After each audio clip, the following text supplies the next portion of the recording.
opinions and views expressed in the following program are those of the speakers and the host, and do not necessarily reflect those of Yoakley Scott Corporation and your sports network.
Hello, everybody. Welcome inside a Wednesday episode of Running Point on ysnlive.com, brought to you by our good friends right above our heads.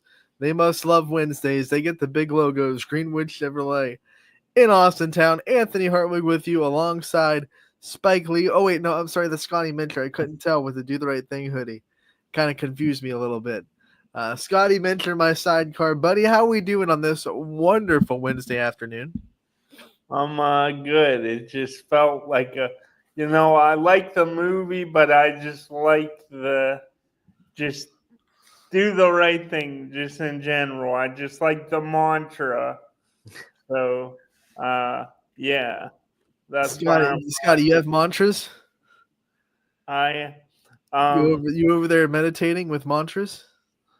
every periodically I try to think of good or new mantras. So, The original mantra is this Om, O-M, Om. So I had to take a Hindu religions classes in college because I was a religious studies minor.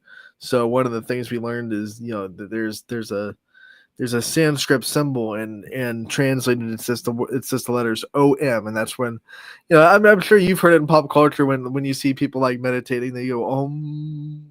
yeah.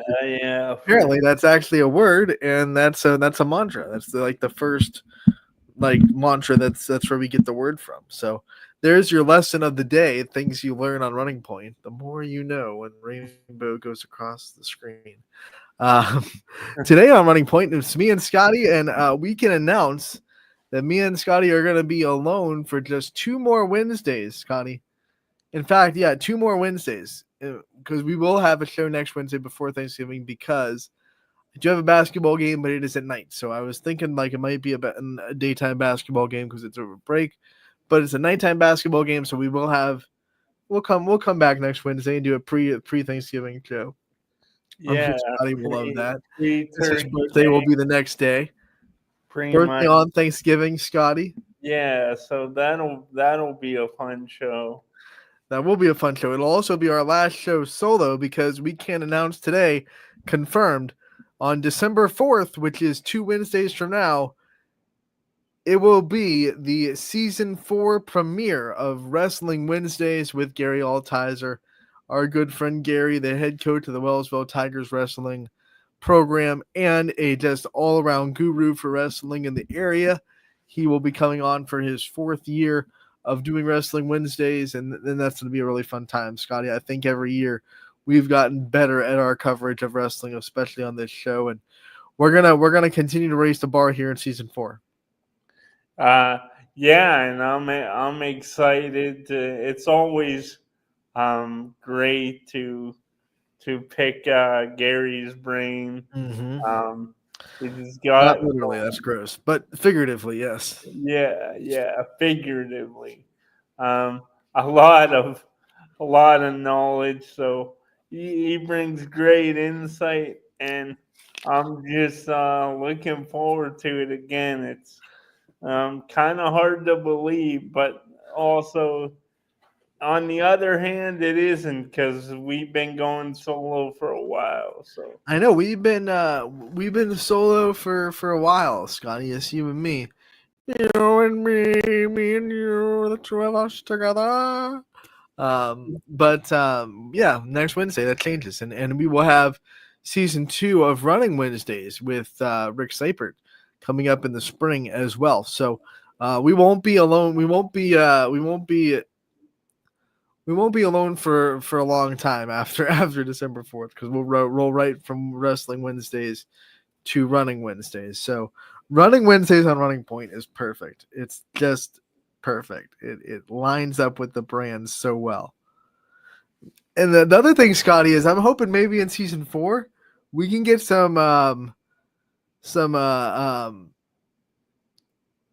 the word I'm looking for? Wait a minute. It just went right out of my head. Demonstrations. We get some demonstrations from Gary on some great wrestling moves. oh yeah, yeah. We get some Uh, demos. Got to get some demos from Gary. what was the one move? The Win Dixie. Oh Um, yeah, yeah, I like yeah, that. yeah. Let's go, baby. You volunteering to be the guinea pig? Oh man, that would be something. That would be must see TV. We'd But get so many emails if we did that out of context and no one knew what was going on. Gary just pulls Scotty out of his wheelchair and starts pinning him to the ground. yeah, that would Woo! The emails would be coming in droves for that one. that, that would be man. I gotta start lifting more Scotty's out there like, dumbbells. I'm ready, Lift Gary. Let's more go. weights. Oh my gosh. But it will be fun. Wrestling Wednesdays season 4. We will definitely have wrestlers on. First week, we'll do a season preview with Gary. The wrestling season starts December 5th, so it lines up perfectly. We'll have Wrestling Wednesday episode 1 the day before wrestling starts. We'll have kind of a season preview. We'll let Gary do his coach's corner with Wellsville so we can talk about his program a little bit and what he expects out of the Tigers this year as well. And then right into episode 2, like we did last year, we will do our absolute best to get either a wrestling coach or a wrestler on every single week. And we had a lot of good competitors go to state last year and make a lot of noise in state. So maybe me and Gary can pull some strings and get some of those players on in the first couple of weeks to kind of not only look ahead to this year, but recap an amazing last year as well, to talk about their runs in state. Scotty, one of the things that we like to talk about here on Running Point on Wednesdays, as you know, is what's on your mind, man. I mean, it's the most dangerous question in all of sports streaming, and for the last couple of weeks, we've been able to fill the whole show with it, which has been ultra dangerous. We've been walking a tightrope, Scotty. Walking a tightrope. We've been getting emails from the FBI saying, you know what, we're getting too much of Scotty's brain in one show. Can't do it. They're coming after you, buddy. It's getting It's getting hot. too dangerous. Yeah, it's getting too dangerous. That we're getting phone calls. It's too dangerous out here in Running Point. But we'll ask you again today on November 20th, 2024. What is on your mind today? What do you bring to the table in a Running Point? Well, I wanted to talk about a couple big matchups, big, exciting. I think they're gonna be pretty darn exciting, and I'm excited about them. And that is your South Range Raiders in the rematch they get with Poland this year. And Anthony, I know you remember well that earlier this year in that game, Poland jumped out to a 14-0 lead in that game, and the Raiders said, okay, game on, and they stormed all the way back to win the game. I think it was a 38-30 final score. So I wanted to start with that, And I guess I just wanted to know, do you think, Anthony, do you see another kind of shootout in this game and a lot of points being scored and put on the board? Or do you think the offenses will be on the field quite a while and it'll be more ball control and it'll be, you know, it'll the determining factor will be what defense could come up with a big stop or a couple big stops. Scotty, I just knew you were gonna bring up South Range first. I mean, I just knew it. I could see it in your eyes, and I knew you were gonna be calling them my South Range Raiders. I love it. I am a South Range alum, I will say, but this is an all Ysn matchup, so I want to make this very clear to everybody out there before we get emails.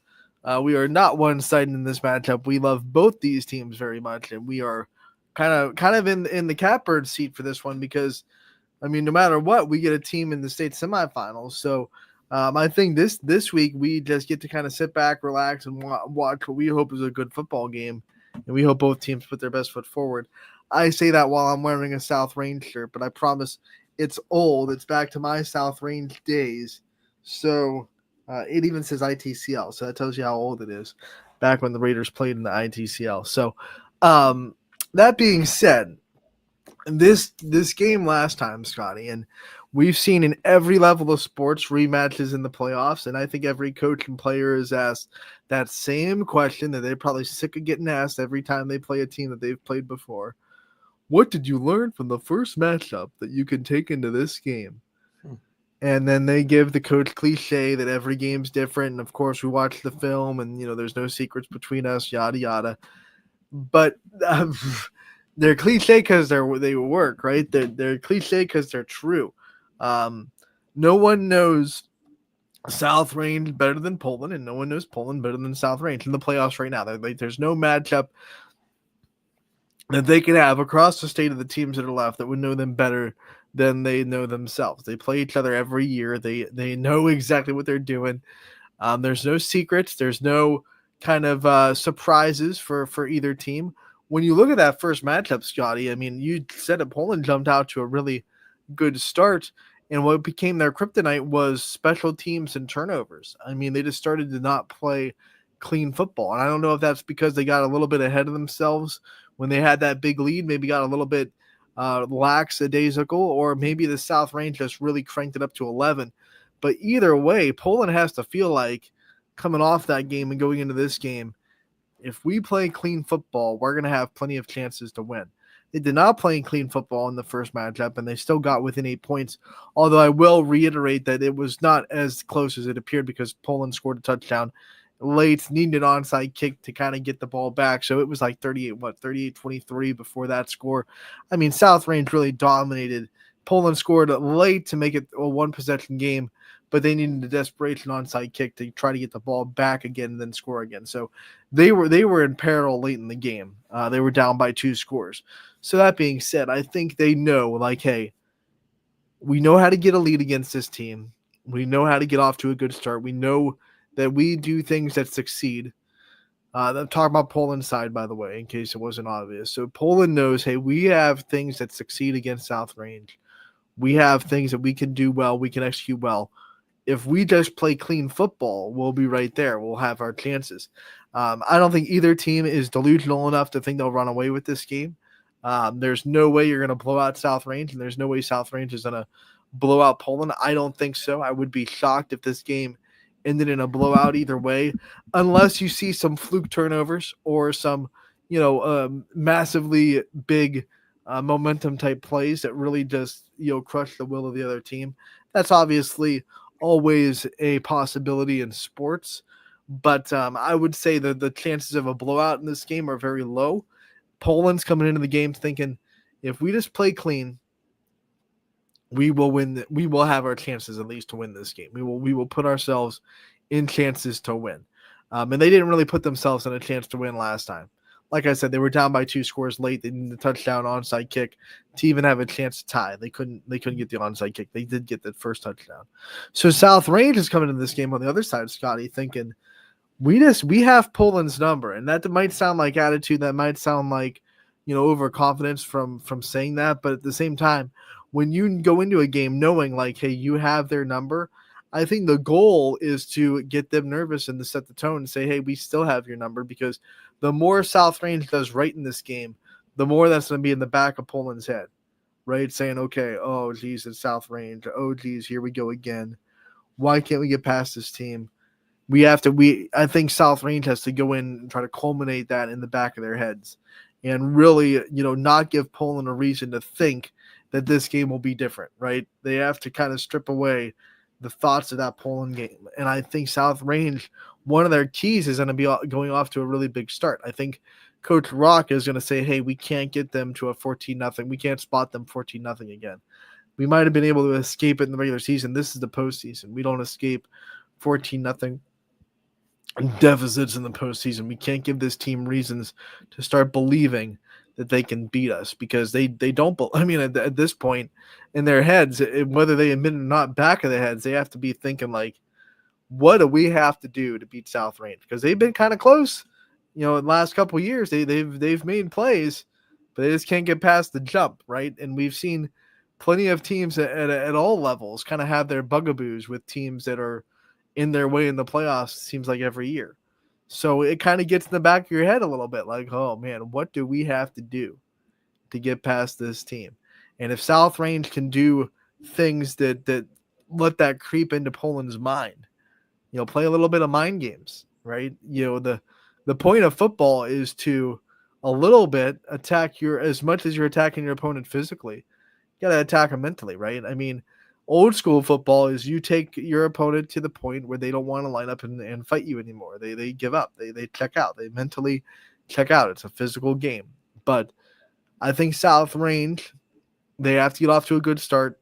And then, like, every week, this is the same probably message to the defense. Like, let's try not to give up the big plays. You got to think eventually they're going to give up a big play that really is unfortunate timing, because so far they've been able to give up big plays when they have leads. And it's like, okay, so it went from 14 nothing, like last week. It went from 14 nothing to 14-7. A big play, no harm done, no pressure. We're just going to go ahead and score again, which they did. We took a 2-score lead in the halftime. We're fine.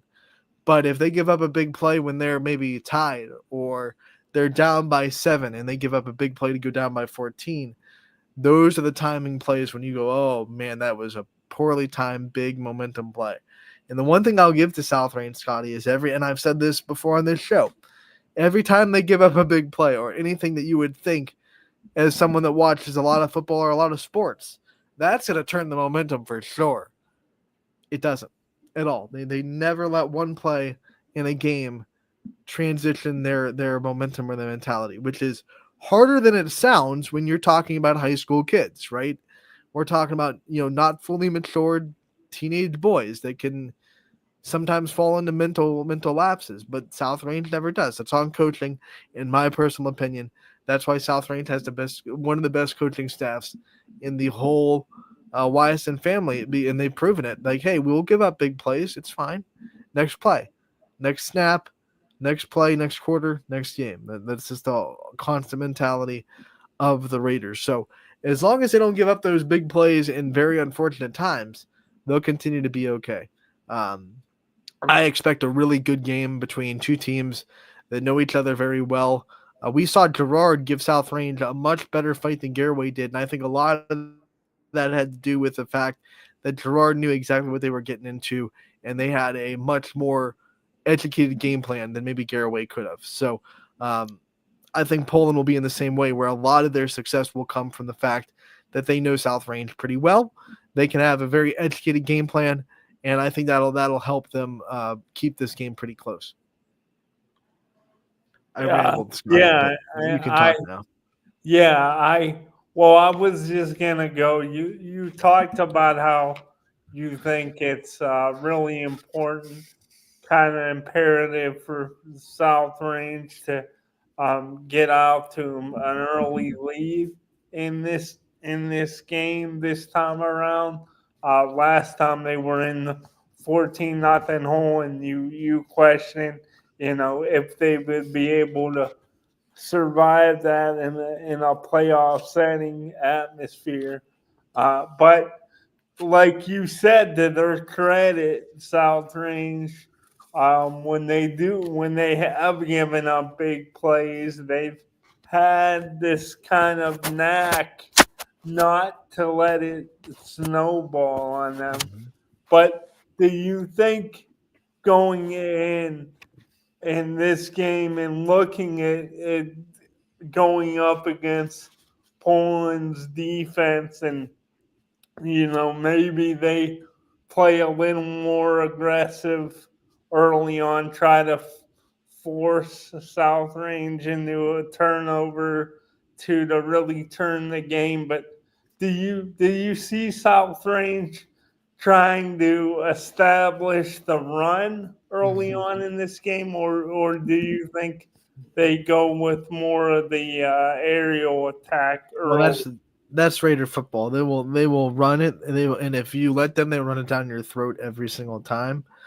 They have, they have what I like about South Range's offense, Scotty, is they'll run the same play, but they'll have like 5 or 6 variations of it. So you kind of know what's coming, but you don't know exactly what variation of it is coming.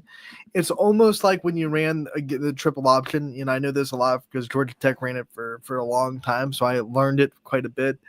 But Georgia Tech's, the triple option, which South Range doesn't run a triple option per se, but they run the same concept of having the same play, but different variations, different blocking schemes, different gaps that they're running to, things like that. So they'll have, the same kind of scheme that goes to different places. And it's really hard to say they're running this play, but we have no idea what variation they're going to run of it.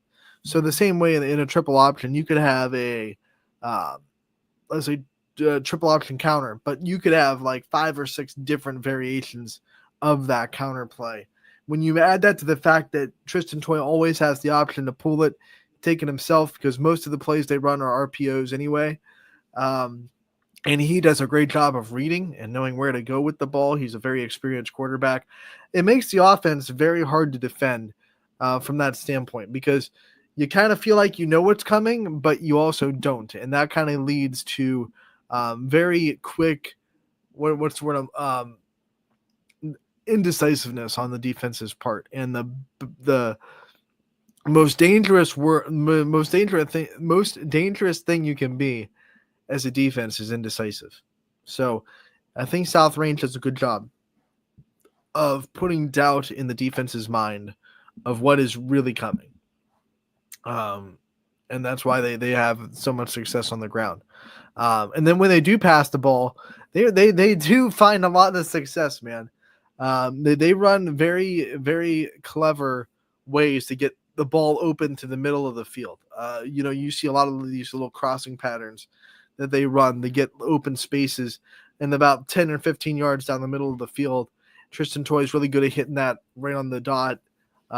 So South Range is not necessarily the down the numbers team. They're not going to throw a lot of go routes or throws down the numbers. But when you get those little crossing routes up the middle of the field, that's their bread and butter. When they can do that and they can get the run game going, because when you get the run game going, it brings everybody up, and then they get behind you with those shallow, those deep crossing routes. So it's a wonderful offense, and I like watching it. I think it's really hard to stop. Poland, once again, 2 of those touchdowns they gave up were quite frankly because of block punts. One was a block punt for a touchdown. The other one set the Raiders up in very good field position. So you got to think their defense, minus those 2, you gave up 24 points to their offense, and then you look at that and you go, okay, they're playing pretty well. So Poland's defense doesn't get enough credit for how good it is. I think this game, if it's cleanly played, could be a lower scoring than the first one. We could see more of a high 20s game instead of a high 30s game. If both defenses play clean and both offenses stay away from turnovers, and we don't see those block punts for touchdowns or anything like that. This could, you asked me the first time what I thought this game would lean towards, high scoring or low scoring, and I always lean towards really good teams in the playoffs playing clean football. So I'm leaning towards this being a lower scoring game than the first matchup. And I something else I was thinking about that I wanted to get your thoughts on. You talked about South Range and kind of their ability to keep you guessing on offense with the different variations and everything that they're able to run. Um, do you think it's, you know, do you think Poland offensively, it's kind of, they could kind of do the same thing, and there's a lot of things that South Range doesn't know about, or maybe that, you know, they don't know right off the jump. There's a lot of different looks they have to be ready for?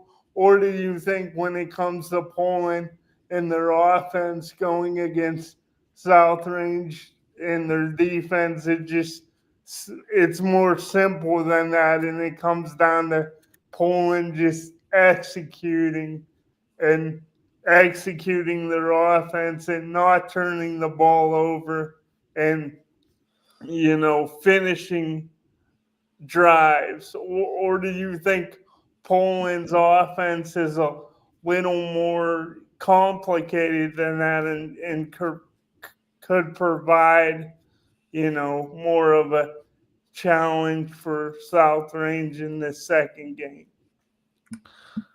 I think Poland's offense is one of those ones where they just kind of impose their will. They are so dominant up front. I think their line doesn't get nearly enough credit for what they're able to do. Um, when I see what the combination of speed and power they have, it's very hard to defend. Not because you, not it's one of those ones where you know exactly what's coming and you just can't stop it because you don't have guys like they do on the offensive line. Like they have monsters that are just pushing people around. You even saw it against Manchester, who was supposed to be the better seed than they were. I mean, Poland was technically underdogs in their regional semifinal match, and they controlled the line of scrimmage. That's what they want to do. They want to always control the line of scrimmage. And I know it's a football cliche, but especially when Poland has the ball, you're gonna see the winner of this game be the one that controls the line of scrimmage more than the other. If South Range can kind of limit their runs to, negative plays or 1 or 2 yards per carry, obviously South Range is going to be in a really good spot. If Poland gets pushes and gets, 4 or 5 yards on first down, that's going to be big. I mean, Poland stays ahead of the chains. They stay on schedule as an offense. So South Range's defense needs to try to get them off schedule, and by that I mean second and long, third and longs, where it takes the run game a little bit off the table, and then you become a little bit more predictable because you're in obvious pass situations. And that's when the Raiders defense can kind of do what they want to do with the pass rush that they have, and also they can pull some people back in pass coverage. So I think Poland, it's going to be the opposite game plan. Stay on schedule, stay ahead of the chains, get into those second and fives, third and three kind of situations, and make life a little bit easier on yourself, because that's when you can throw multiple different plays out, and it's harder for a defense to know exactly what's coming when it's 3rd and 4 instead of 3rd and 9. So first down is going to be key. Can you win first down more than you lose it? I think when Poland has the ball on that side of the fence, whoever wins first down more than not is probably going to win this game.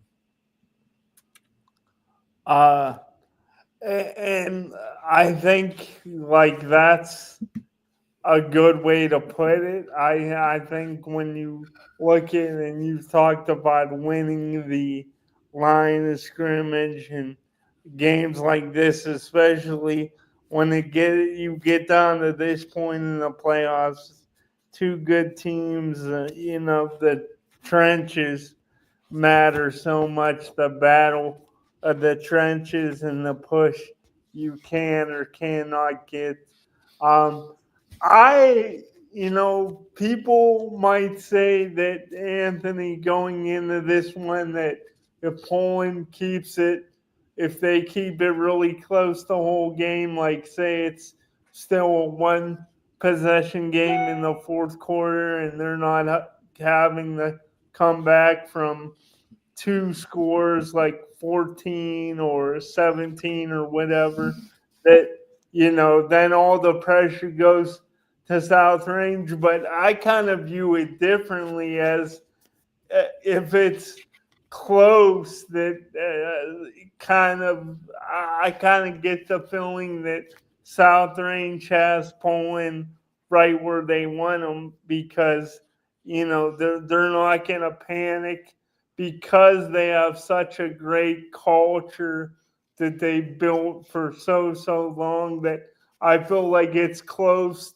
Um, if it's close, they're gonna stay composed. You talk about them being susceptible susceptible to the big play earlier, but them not letting it avalanche. So I think if Poland's gonna win this game, I think they're gonna. The gut feeling as I get is they're gonna have to get off to the kind of start they got off to in the first game, but obviously they're gonna have to play a lot more clean. But if South Range is the one that gets off to a good start, I just don't see them letting it avalanche. But I guess that's a final thing I had on this game. But what are your thoughts on that? Do you think if it's close at the end, that more favors Poland, or do you think South Range they'll still kind of be in their sweet spot?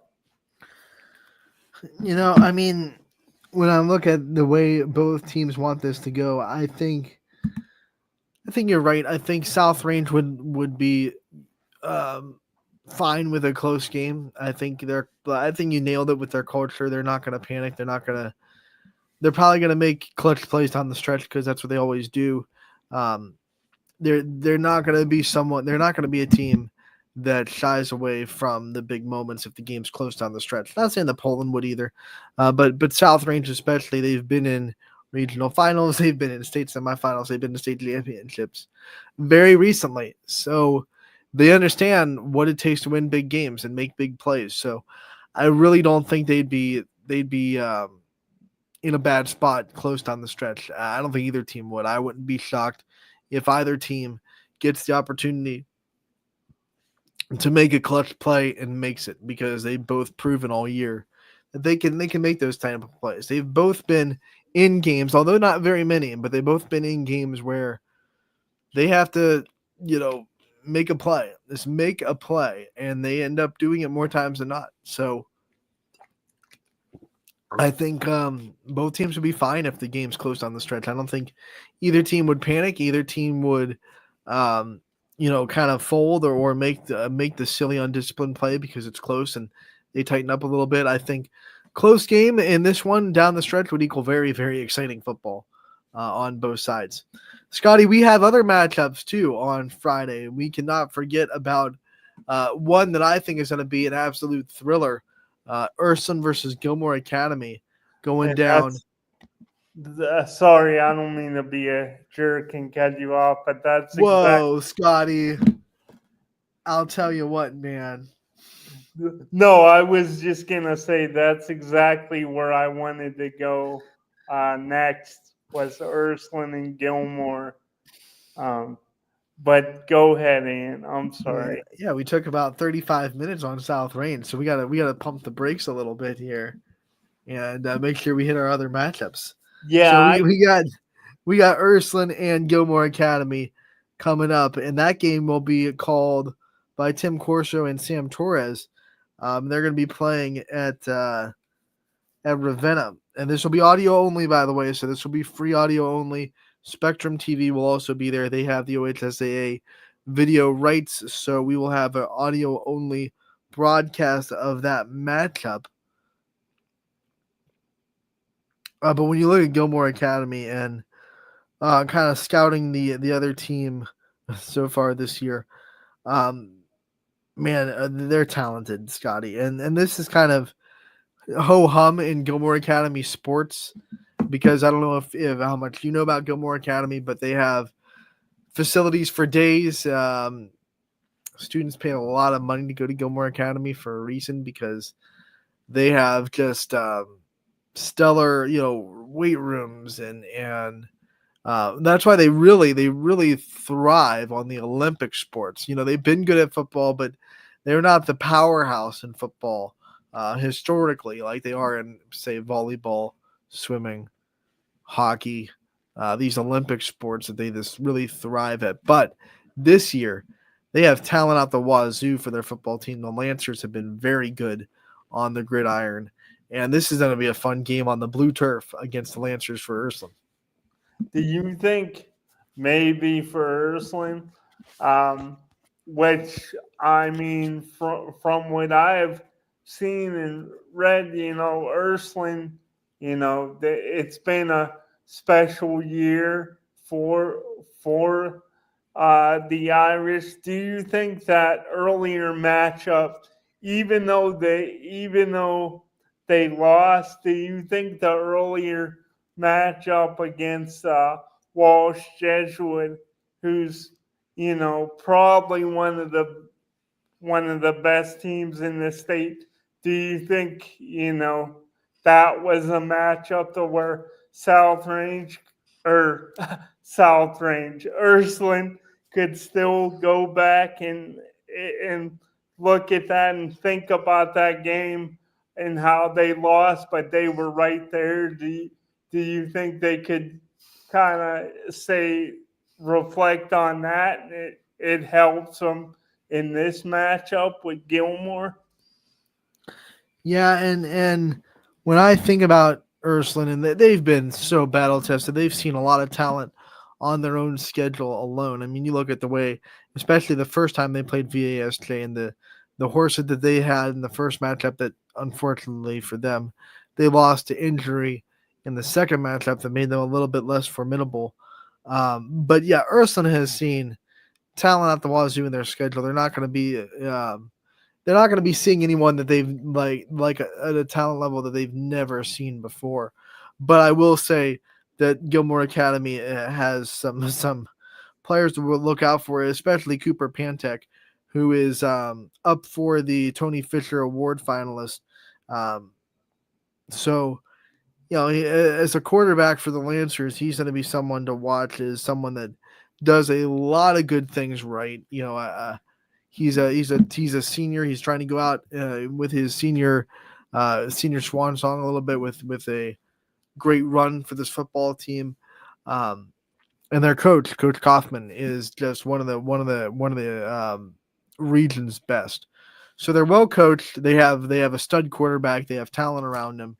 They're going to be a tough team. They're going to be a really tough team to beat. But like I said, Ursuline on the other end, you look at what DC Farrell has done this year. Oh my word! You talk about quarterbacks. Talk about a guy in his journey. Going from wide receiver to all of a sudden like, hey, we need an athlete under center. Can you do it? Yeah, I can do it. Let's do it. That kid. I don't think there's anything DC Farrell can't do at this point. Yeah, I when the Ursuline really started, just showing me an awful lot was that first matchup with Fitch. Um, don't get me wrong, I thought Ursuline would probably take care of business in the game, but the fact that they dominated and it was so emphatic, a resounding victory, I'm like, whoa, like Ursuline, it could be something very special this year. They might be a team of destiny. Do you kind of get that feeling with the Irish? Yeah, and in this semifinal for Ursuline, they didn't get off to a great start. They were slow to start a little bit. It was competitive at halftime, and then they just kind of clamped down on the metal and just said, you know what, we're gonna win this game emphatically, and they did. And then Gilmore Academy on the other end, coming off a very competitive win where they needed every ounce of their offense in a 35-28 win over North Royalton, right? So Gilmore Academy is coming off that big momentum kind of win. I mean CVCA. I'm sorry, not North Royalton. They are the Royals. I got that mixed up. Um, Tied at 21 at halftime for this game, and then in the second half, they obviously outscored the Lancers 14-7, and then that Cooper Pantega, he had 17 for 25, 389 yards, and 4 touchdowns on the night. So when I say this is a good quarterback, they like to put the ball in the air. They will absolutely throw the ball because they have a high caliber QB. Ursuline's secondary's got to be ready. They got to make sure that they have their eyes crossed, their T's crossed, and their I's dotted, because they're going up against a quarterback that likes to sling it, and they are going up against the offense that is not afraid to throw the ball one bit at all. Saying that in the fact that it's not, you have a team that likes to sling it around as opposed to somebody like South Range, where they so good on the ground attack. Does it change maybe your thoughts on like a score in this game as far as the offensive production? Do you see this one maybe being more high scoring between Ursuline and Gilmore, or because of what you said earlier, and you feel like in the playoffs, and especially when you get deeper into the postseason, the defense, they're more aware, and they kind of tune things up more? Or do you still expect this game to be pretty high scoring? Well, Gilmore's got a good defense. It was 28 points against CBC, but one of those touchdowns was a kickoff return for a touchdown. So their defense only gave up 21 points total.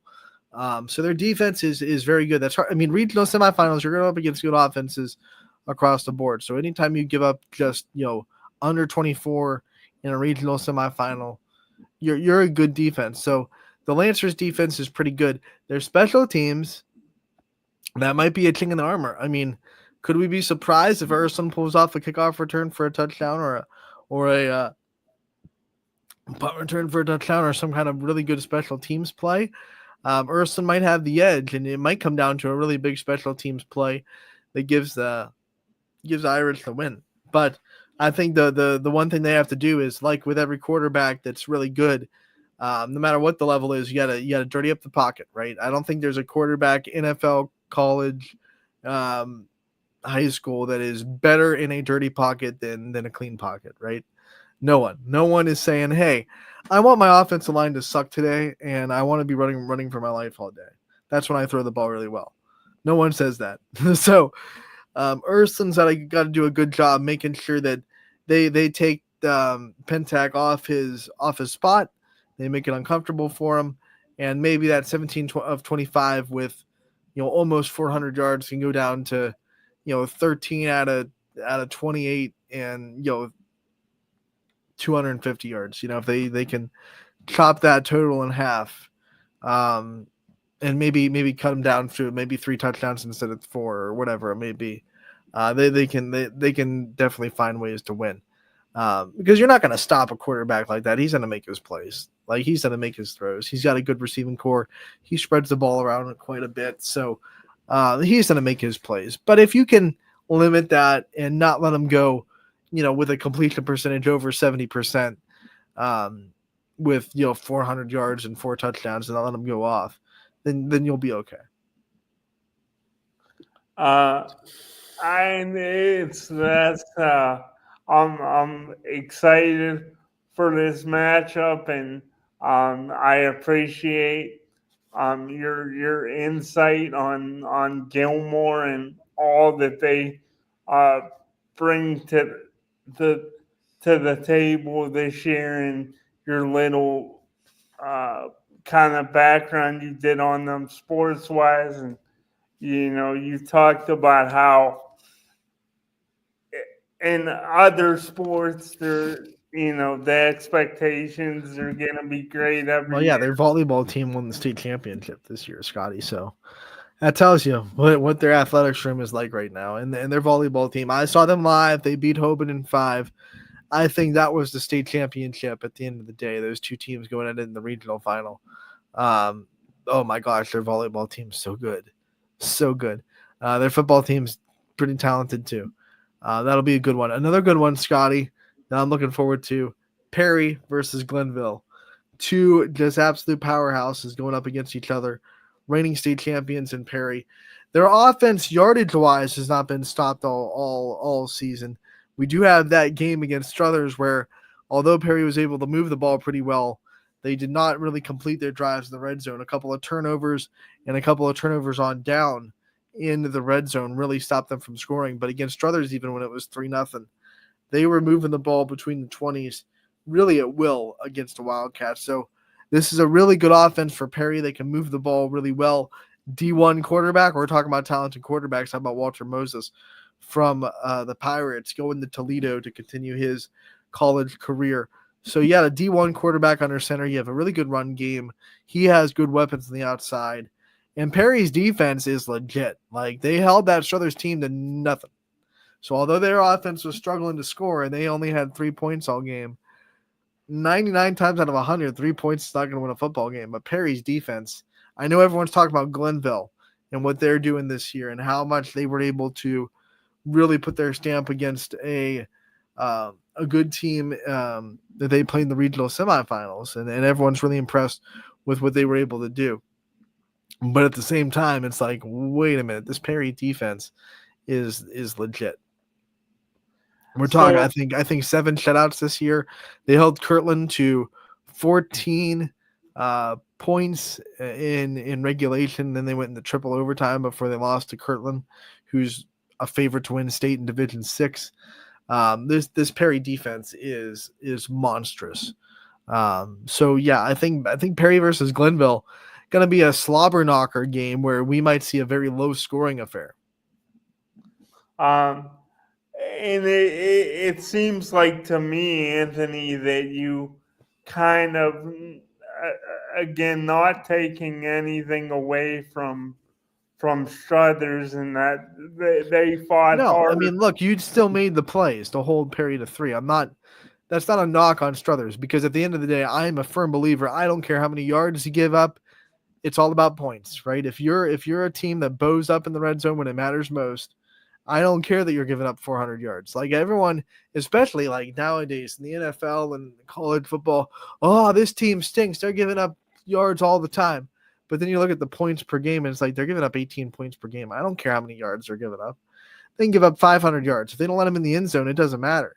And that's exactly what Struthers did. That's exactly what Struthers did. They were the image of bend but do not break. And every time they got inside the 20, whether it was a stop on 4th down or a turnover in their own right, they made the plays. And turnovers go both ways. You have to have a mistake by the offense, but you also have the defense have to actually make the play.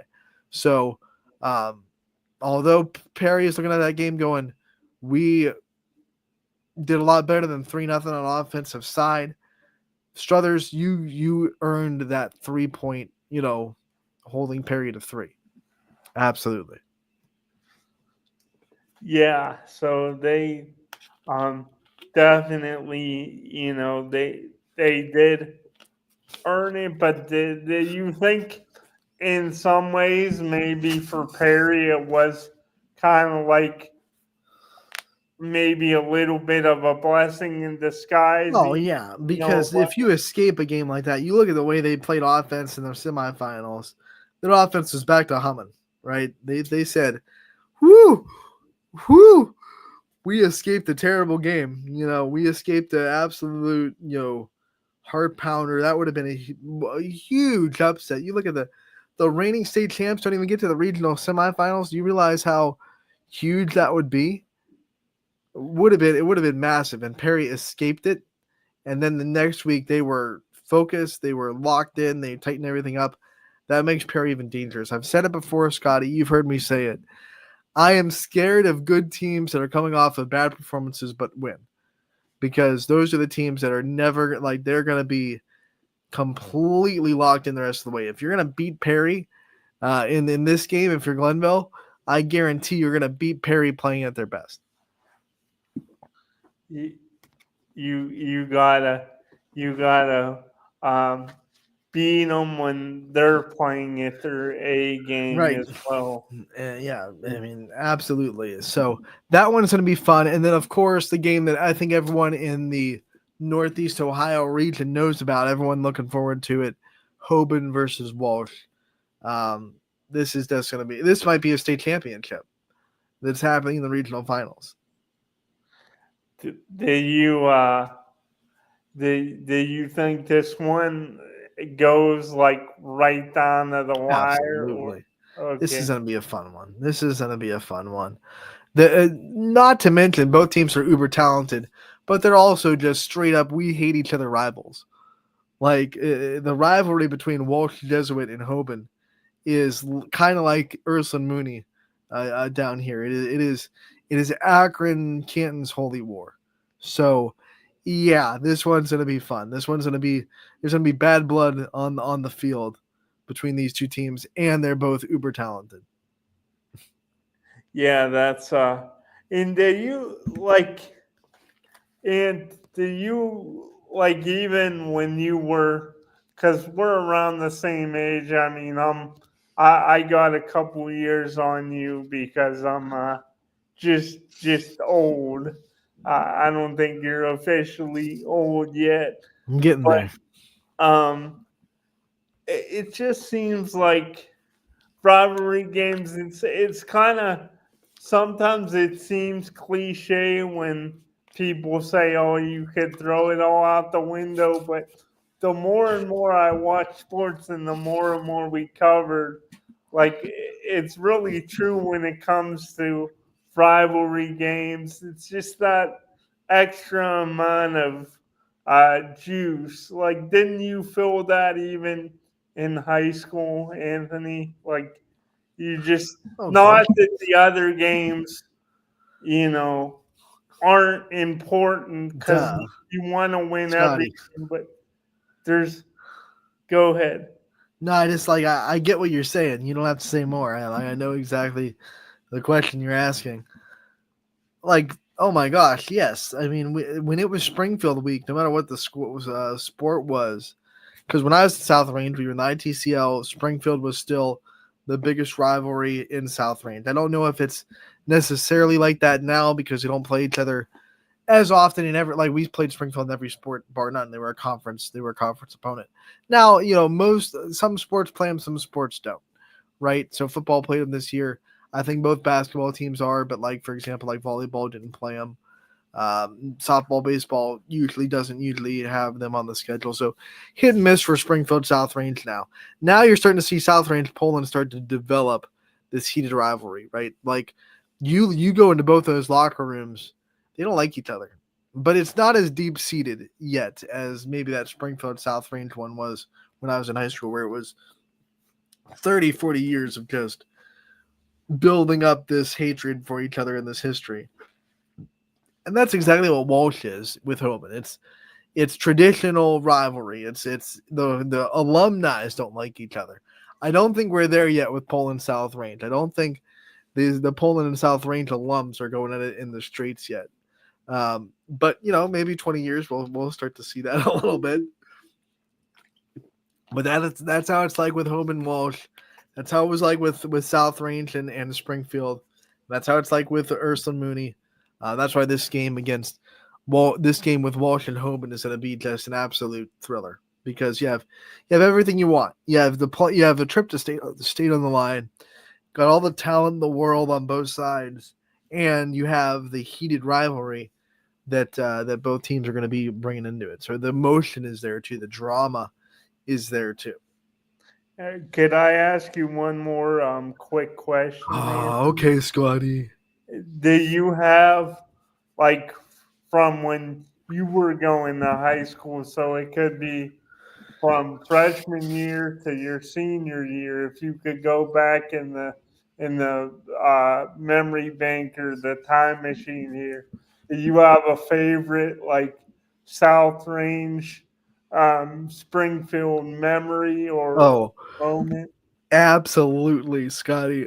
Look, boys basketball history is Springfield heavy. They have South Range's number in boys basketball. There have been plenty of years where both teams were really good, and South Range would hit Springfield in the tournament, and that's one of the reasons why South Range does not have a district championship in boys basketball, because there are a lot of years where they just had to play Springfield, and Springfield was just tip the hat. They were just better, right?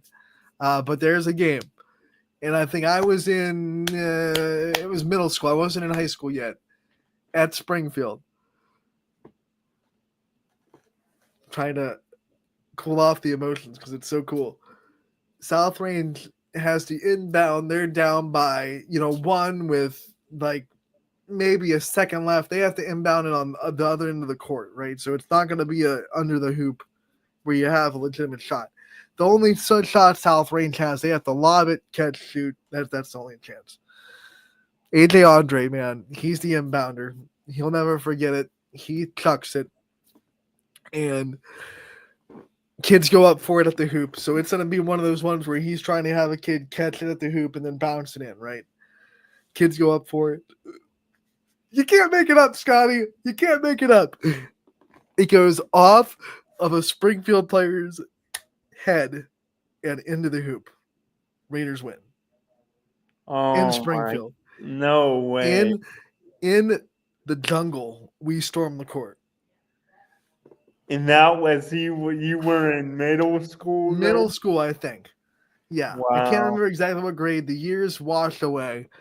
But it's on YouTube. You can find it.